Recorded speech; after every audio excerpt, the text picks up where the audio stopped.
Labvakar, mani sauc Dagmārs, un mēs šodien lasīsim arī dzīves stāstu, turpināsim dzīves stāstu ar nosaukumu 217 loks, kas paver jaunu izdevību. Šodien ir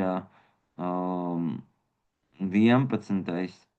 11. jūnijas un 2026. gads, tātad 11. jūnijas 2026. gads. Tātad esmu alkoholiķis un varu jums nolasīt šo dzīves stāstu nedaudz.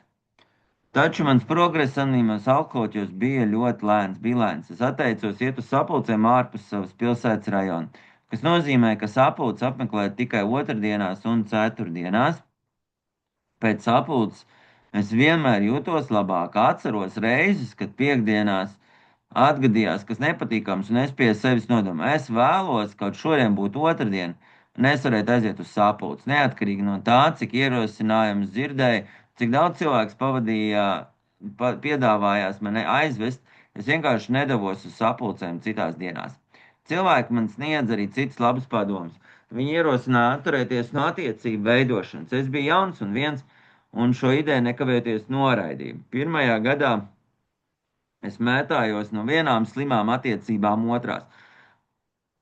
Viņas ierosināja sameklēt sponsoru. Pirmais S ir sapulcs, otrs S ir sponsors, tas, kuram ir jau pieredze, kas var dalīties ar savu pieredzi pa soļiem un lasīt kopā grāmatu lielo anīmu alkoholiķi. Man nebija ne jausmas, kas ir sponsors, un bija pārāk lepns, lai jautātu, taču bija pārliecināts, ka man tāds nav vajadzīgs. Galu galā es biju gudrāks par visiem šiem cilvēkiem. Varbūt viņiem vajag kādu, kurš viņiem pasaka, kā dzīvot, taču pēc dubultās redzes, kakla činas un visas pārējais tīri labi tik galā.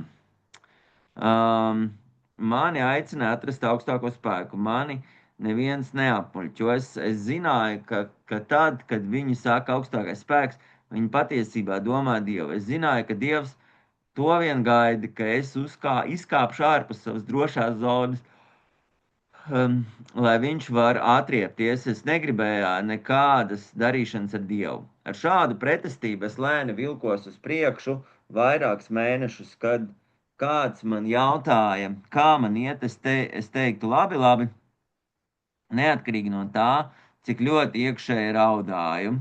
Tad es sasniedzu krustcēlus. Es biju apmēram 6 mēnešus skaidrā, taču man nepalika labāk. Gandrīz katru dienu apsvēru pašnāvību.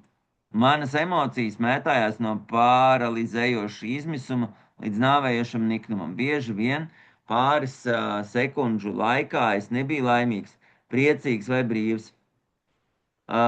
Es biju nožēlojams, un man tas bija apnicis. Es nolēmu, ka man pietiek. Es devos uz savu otrdienas vakara sapulci, pilnībā nolēms atklāti dalīties. Es nonācu sapulcē, taču tur neviena nebija. Šī sapulce, kurā parasti bija apmēram 20 cilvēku, bija tukša.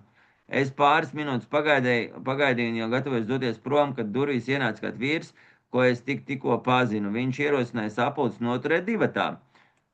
Biju pārliecināts, ka tā ir slikta doma.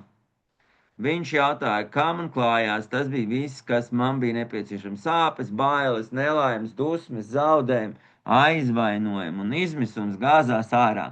Nākamās 45 minūtēs es runāju ar šo vīrieti, kurš turpināja mātra galvu smaidīt un teikt, jā, es atceros, kad tā jūtos. Pirmo reizi es veidoju patiesu saikni ar otru cilvēku. Es kādam parādīju, kāds patiesībā esmu, bez bailēm tikt atgrūstam. Es rīkojos veidā, kam vajadzēja